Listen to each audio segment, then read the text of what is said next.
حضرت عمر کا زمانہ خلافت ہے اور ابو سفیان، اکرمہ بن ابی جہل، حارث بن ہشام، سہیل بن عمر، صفوان بن امیہ، یہ سارے سردار مکے کے آپ کے پاس بیٹھے ہوئے ہیں۔ اتنے میں حضرت بلال آئے تو آپ نے کہا آپ لوگ تھوڑا پیچھے ہو جاؤ۔ پھر حضرت سلمان آ گئے، آپ نے کہا آپ لوگ تھوڑا پیچھے ہو جاؤ۔ پھر مقداد آ گئے، آپ نے کہا آپ لوگ تھوڑا پیچھے ہو جاؤ۔ پھر ابو ہریرہ آئے، آپ نے کہا آپ لوگ تھوڑا پیچھے ہو جاؤ۔ پھر سلمان فارسی، آپ نے کہا آپ لوگ تھوڑا پیچھے ہو جاؤ۔ جیسے جیسے پرانے صحابہ آتے گئے ان کو ہٹاتے ہٹاتے جوتیوں تک پہنچا دیا، تو وہ غصے سے نہ اٹھ کے باہر نکل گئے۔ اور ابو سفیان کہنے لگے یہ کیا کیا ہے، عمر نے ہمارے ساتھ غلاموں کو آگے بٹھایا ہے اور ہمیں جوتوں پہ بٹھا دیا۔ تو سہیل ابن عمر کہنے لگے ابو سفیان، عمر کا قصور نہیں ہمارا قصور ہے، ہم نے اسلام لانے میں دیر کی، انہوں نے جلدی کی، وہ آگے نکل گئے۔ اب یہ سرداران مکہ ہیں اور یہ فتح مکہ پہ ایمان لائے ہیں، لمبا زمانہ صحبت بھی نہیں ہے، پر قربان جاؤں سارے آپس میں کہنے لگے اگر جنت میں بھی پیچھے رہ گئے تو کیا بنے گا۔ سبحان اللہ۔ تو سارے واپس آ گئے، کہنے لگے عمر جو تو نے کیا ہمارے ساتھ ٹھیک ہے، لیکن ہمیں فکر یہ ہے کہ اگر ہم جنت میں بھی ایسے ہی تمہارے اس طرح پیچھے رہ گئے تو ہمارا کیا بنے گا، کوئی راستہ بتاؤ کہ ہم تم سے آگے تو نہیں نکل سکتے، برابر تو ہو جائیں۔ افراد تیار کیے، افراد۔ آپ نے فرمایا کہ تم اللہ کے راستے میں نکل جاؤ، جس میں وہ نکلے تھے تم بھی نکل جاؤ، اپنی جانوں کے نذرانے دو تو انشاءاللہ ہمارے ساتھ ہو جاؤ گے۔ انہوں نے کہا ٹھیک ہے۔ تو یہ سارے حضرات مکہ آئے اور انہوں نے مکہ چھوڑا، اور 400 قریشی نوجوان، 400 انہوں نے ہجرت کی، ملک شام میں جہاد ہو رہا تھا۔ جب حارث بن ہشام، یہ کون ہے؟ یہ ابو جہل کے بھائی ہیں، چھوٹے بھائی، یہ ایمان لے آئے تھے فتح مکہ پر۔ ان کو چھوڑنے کے لیے مکے کا بچہ بچہ باہر نکلا، اور جب وہ مکے سے باہر آ گیا تو وہ سب رونے لگے کہ یہ تو اب واپس نہیں آئیں گے۔ تو حضرت حارث کھڑے ہو گئے اور فرمایا کہ میں تمہارا رونا دیکھ رہا ہوں، اللہ کی قسم مکے سے محبوب کوئی جگہ نہیں ہے، لیکن اللہ کے نبی کی آواز پر ہمارے نوکروں نے لبیک کہا، اور وہ اتنا آگے جا چکے ہیں کہ اگر مکہ کے پہاڑ سونا بن جائیں اور میں سارے خرچ کر دوں تو میں ان کے ایک مٹھی جو انہوں نے اس وقت اللہ کے نام پہ خرچ کیا تھا میں اس کے برابر بھی نہیں پہنچ سکتا، ہم اپنی جانیں دے کر شاید وہاں تک چلے جائیں۔ جب یہ لوگ پہنچے تو اجنا دین کی جنگ ہو رہی تھی، اس میں اللہ تعالیٰ نے آسانی سے فتح دے دی۔ آگے یرموک کی جنگ آ گئی۔ یرموک کی جنگ میں عیسائیوں کا سردار تھا باہان، اور 3 لاکھ کا لشکر تھا، اور صحابہ 36,000 تھے، اور ان کے امیر تھے حضرت خالد ابن ولید رضی اللہ عنہ۔ 9 دن یہ جنگ چلتی رہی، اور اس میں ایک دن ایسا ہوا کہ صحابہ کو رومی ہٹاتے ہٹاتے ہٹاتے خیموں تک لے آئے، تو ایک دم حضرت اکرمہ بن ابی جہل رضی اللہ تعالیٰ عنہ اپنے سر سے لوہے کی ٹوپی اتار کے پھینک، اور اپنے تلوار کا جو وہ کور تھا اس کو توڑ دیا، اور کہا کون ہے میرے ہاتھ پر موت کی بیعت کرتا؟ تو حضرت خالد اور اکرمہ ایک ہی قبیلہ بنو مخزوم ہیں، تو خالد نے ان کا ہاتھ پکڑ لیا، کہا نہیں نہیں نہیں نہیں نہیں ایسا نہ کرو، ابھی تیری ضرورت ہے۔ تو انہوں نے جھٹکا دے کر ہاتھ چھڑا کر الیک عنی، میں اس کا ادب والا ترجمہ ہی کروں گا کہ مجھ سے دور ہو جاؤ، لیکن انہوں نے بہت سخت لفظ استعمال کیا، بہت سخت لفظ استعمال، الیک عنی، ہٹ جا پرے۔ میں وہ ترجمہ نہیں کر رہا ہوں، مقام ادب کی وجہ سے بتا، پیچھے ہٹ جا۔ انی و ابی کان من اشد الناس عداوۃ لرسول وافر منکم اليوم، ساری زندگی میں اور میرا باپ اللہ کے نبی کی دشمنی میں گزار دی، اور آج جب اس داغ کو دھونے کا وقت ہے تو میں بھاگ جاؤں گا، میں نہیں ٹلوں گا۔ تو سب سے پہلے کس نے بیعت کی؟ ان کے بیٹے عمر بن اکرمہ نے، اور وہ جو 400 قریشی تھے ان سب نے ان کے ہاتھ پر بیعت کی، اپنی تلواروں کے کور توڑ دی، اپنے ٹوپیاں اتار کے پھینک دی، اور سینہ سپر ہو گئے، گھوڑوں سے اتر گئے، وہ سینہ سپر ہو گئے، اور لڑتے لڑتے رومیوں کو پیچھے دھکیلا، اور رومیوں میں بھگدڑ مچ گئی۔ جو ہی بھگدڑ مچی تو حضرت خالد بن ولید دوڑے دوڑے واپس آئے، اکرمہ کدھر ہے، اکرمہ کدھر ہے؟ کہا جی وہ پڑے ہیں۔ دیکھا تو وہ آخری سانسوں میں تھے، اور ان کے بیٹے عمر وہ شہید ہو چکے تھے، دونوں باپ بیٹا قریب قریب تھے۔ تو حضرت عمر کو انہوں نے اپنی یہاں پنڈلی پہ رکھا، اور حضرت اکرمہ کو گود میں لے لیا اور پانی لے کر منہ میں ٹپکایا، تو حضرت اکرمہ نے آنکھیں کھولی، کہا کون؟ کہا میں خالد. کہا کیا ہوا؟ کہ اللہ نے آنکھیں ٹھنڈی کی، مسلمانوں کو فتح دی. کہنے لگی عمر کو کہہ دینا جو تو نے کہا تھا وہ ہم نے کر دیا. اب آگے اللہ کی مرضی، جو تو نے کہا تھا وہ ہم نے کر دیا، اور ان کی جان بھی کر دی. جو تو نے کہا تھا وہ ہم نے کر دیا. اے عمر جو تو نے کہا تھا وہ ہم نے کر دیا. اور خالد بن ولید کو غصہ آ گیا، غصہ نہیں جوش آ گیا. عرب جب خوش ہوتے تھے تو باپ کے نام سے پکارتے تھے، جب غصے ہوتے تھے تو ماں کے نام سے پکارتے تھے. حضرت عمر کے باپ کا نام خطاب ہے اور ماں کا نام ہے حنتمہ. تو حضرت خالد بن ولید نے کہا اب حنتمہ کا بیٹا یہ نہیں کہہ سکتا کہ سرداروں نے قربانیاں نہیں کی. میرے نبی نے ایک نسل تیار کی. یہ نبیوں کے کام کا مقصد تھا کہ انسانوں کو ایسا بنانا کہ وہ اللہ کو راضی کرنے والے بنیں اور اللہ کی محبوب زندگی اپنائیں. نکلنے کا پہلا مقصد ہی ہے کہ میری ذات بنے. سارے جنت میں چلے جائیں، میں جہنم میں چلا جاؤں تو مجھے کیا فائدہ ہو. جنگ جاری تھی تو اگلے دن بہان نے جبلہ بن اہم غسانی کو بلایا.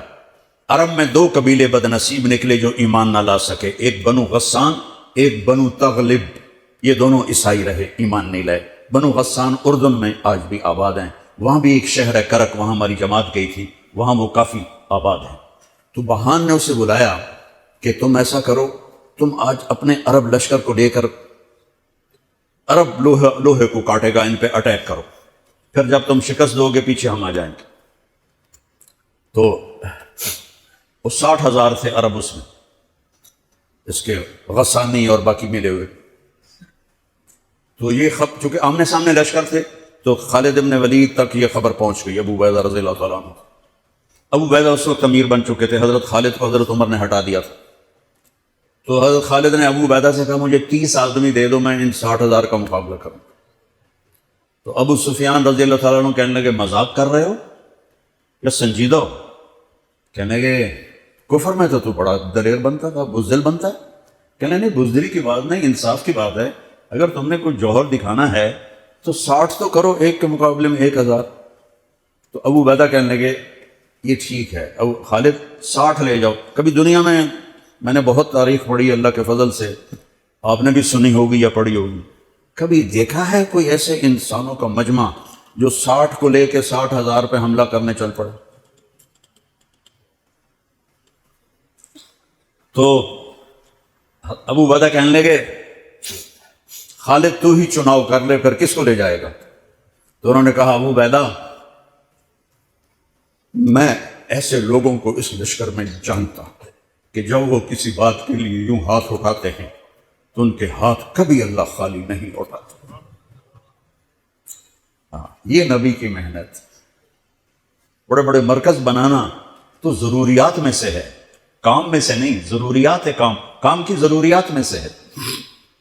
تو تو بلا جس کو بلانا ہے. تو پہلا نام لیا این عمرو التمیمی، این فضل بن عباس، این زبیر بن عوام، این رافع بن عمیرہ الطائی، این عبداللہ بن عمر، این عبد الرحمن بن ابی بکر، این ضرار بن الازور، این مقداد بن الاسود، این ابو ایوب الانصاری، این ہاشم المرقال. 60 آدمیوں کے نام ہیں. ان میں 44 انصاری تھے اور 16 مہاجر تھے. تو ایک انصاری کہنے لگا ہمیں مرواتے ہو، اپنوں کو بچاتے ہو؟ تو خالد کہنے لگے اللہ کی قسم ہرگز نہیں، میں نے یہ دیکھا نبی کریم کے ساتھ کہ مشکل وقت میں انصار کو آگے کرتے تھے، تو آج اس مشکل گھڑی میں میں نے انہیں آگے کیا ہے. سب کو اکٹھا کیا اور فرمایا جاؤ آج رات تیاری کرو. کیا تیاری تھی؟ ساری رات یہ نفلوں میں اور رونے میں، نفلوں میں اور رونے میں. جب صبح ہوئی تو سب سے پہلے خالد بن ولید زرہ پہن کر باہر نکلے تو انہوں نے دیکھا حضرت زبیر بن عوام کو، ان کی بیوی حضرت اسما ابو بکر کی بیٹی، انہوں نے اب گھوڑے کی لگام اپنے خامند کی پکڑی ہوئی. کیا عورتیں تھیں اور کیا مرد تھے. گھوڑے کی لگام پکڑے ہوئے لائیں اور زبیر کو لا کر حضرت خالد کے برابر کھڑا کر دیا. زرار ابن ازور جو تھے وہ جب لڑتے تھے تو ننگے بدن لڑتے تھے، صرف تہمد ہوتا تھا اور کرتا بھی نہیں، بنیان بھی نہیں اور زرہ بھی نہیں. کہتے میں تو شہادت کے لیے نکلتا ہوں، میں کیوں زرہ پہنوں، مجھے تو شہادت چاہیے. اور نیزے سے لڑتے تھے، تلوار سے نہیں. تو وہ اسی طرح آ گیا، نیزہ لیے اور ننگے بدن. آپ نے کہا واپس جاؤ، زرہ پہنو، تلوار لے کر آؤ. آج نیزہ کام نہیں آئے گا، آج تلوار کام آئے گی. اور یہ 60 آدمی، زمین آسمان نے آج تک ایسا منظر نہ دیکھا نہ دیکھے گی. جب جبلہ نے دیکھا کہ 60 آدمی آ رہے ہیں، کہنے لگا ویکھیا ڈر گئے نا، ہوں آمدے پن میرے نال منتاں کرن دی صلح کر لو، اسی جی لڑن جوگے نہیں رہ گئے ہیں، مہربانی کرو سارے نال صلح کرو، میں انہاں نوں دھوں دے دیونا. آج ایڈیاں وڈیاں شرطاں میں رکھنیاں نا، انہاں دے نک زمین تے جا لگنے. جب آمنے سامنے ہو گئے، آوازیں پہنچنے لگی تو جبلہ کہنے لگا آ گئے ہو صلح کے لیے؟ صلح یہ کس نے کہا ہم تو تمہارے سر کاٹنے ہیں. کہا تیرا دماغ ٹھیک ہے، تیری عقل سلامت ہے، اور تمہیں تو ویسے ہی اوپر سے گزر جائیں تو تم ختم ہو جاؤ گے. کہنے کا شکاری جب چڑیاں پکڑتا ہے تو ایک ہوتا ہے اور ہزاروں چڑیاں پکڑ لیتا ہے، تو ہمارے لیے چڑیوں کی طرح ہو، جس کو پکڑ لیں جس کو چھوڑ دیں. تو اس کو بڑا تیش آیا. کہنے کا آخر میری رگوں میں بھی عرب کا خون ہے، میں نہیں چاہتا کہ تاریخ تانا دے کہ جبلہ نے 60,000 کے ساتھ 60 پہ حملہ کر دیا.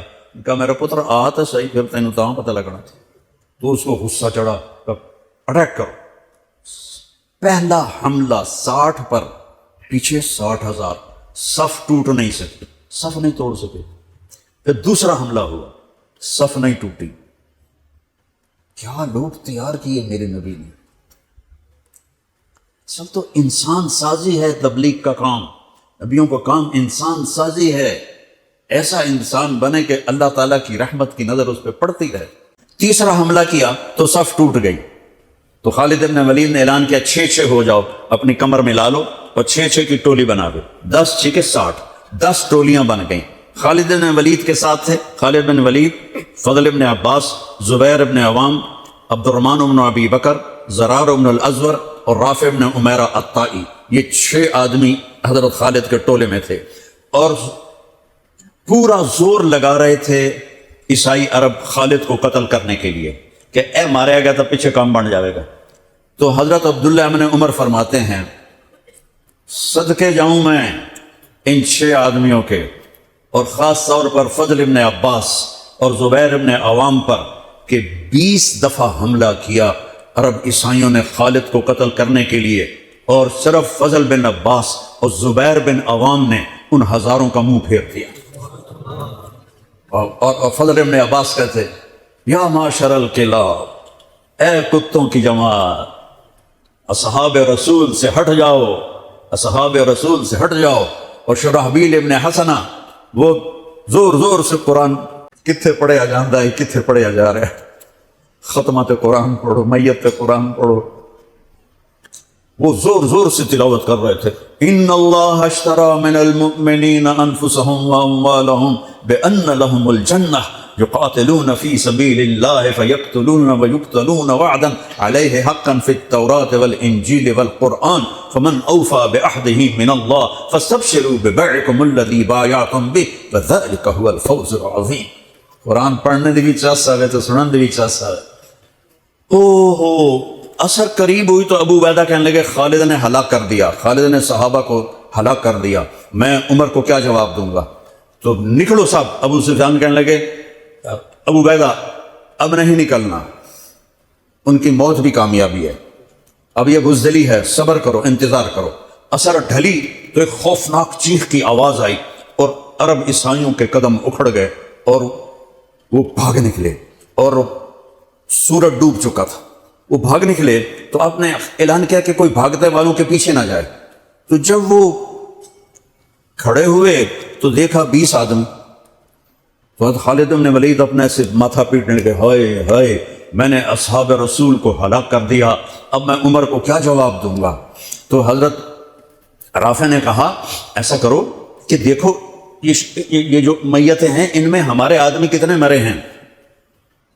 تو وہ لائے، وہ مشعلیں لے کر آئے اور سارے مرے ہوئوں کا جائزہ لیا تو ٹوٹل 10 صحابہ شہید ہوئے تھے. اور ان کے 5000 مرے پڑے تھے. تو کہنے لگے وی تدا 3 باقی 3 کتنے گئے؟ تو حضرت مقداد کہنے لگے لگتا ہے وہ ان کے تعاقب میں پیچھے چلے گئے. تو ابو عبیدہ کہنے لگے کون جائے گا ان کے لیے؟ خالد کہنے لگے میں جاؤں گا. کہنے لگے تو بہت تھک گیا آرام کر لے. کہنے لگے آرام تو کٹھا جنت میں ہی ہوگا، میں جاؤں گا. وہ تھوڑی دور گئے تو سامنے سے گھوڑوں کی ٹاپیں کی آواز سنائی دی. خالد بن الولید نے تکبیر پڑھی اللہ اکبر، تو ادھر سے تکبیر کی آواز آئی. وہ فضل بن عباس کی آواز تھی اللہ اکبر. تو دیکھا تو وہ وہاں سے واپس آ رہے تھے. کہا تم لوگوں نے میری آواز نہیں سنی کہ پیچھے نہیں جانا؟ کہ نہیں ہم نے نہیں سنی. انہوں نے کہا تم دے آئے شاک گئے وعدہ فردہ لے کر، اب انہیں ڈھونڈ چراغ رخ زیبا لے کر. تھے ہم ہی ایک تیرے معرکہ آراؤں میں، خشکیوں میں کبھی لڑتے کبھی دریاؤں میں، دی اذانیں کبھی یورپ کے کلیساؤں میں، کبھی افریقہ کے تپتے ہوئے صحراؤں میں. شان آنکھوں میں نہ جچتی تھی جہاں تاروں کی، کلمہ پڑھتے تھے ہم چھاؤں میں تلواروں کی. تجھ سے سرکش ہوا کوئی تو بگڑ جاتے تھے، تیز کیا چیز ہم توپ سے لڑ جاتے تھے. نقش توحید کا ہر دل پہ بٹھایا ہم نے، زیر خنجر بھی یہ پیغام سنایا ہم نے. ایک امت تیار کی، ہم اسی امت کا حصہ ہیں، اسی امت کا حصہ ہیں. ہم بھول گئے کہ ہم نے اچھا انسان بننا ہے، ہم نے عالم تک پیغام پہنچانا ہے، ان کو بھی اچھا انسان بننے پہ لانا ہے. دی جا ایام کی تلخی کو بھی ہنس کے ناصر، غم کو سہنے پہ بھی قدرت نے مزہ رکھا ہے.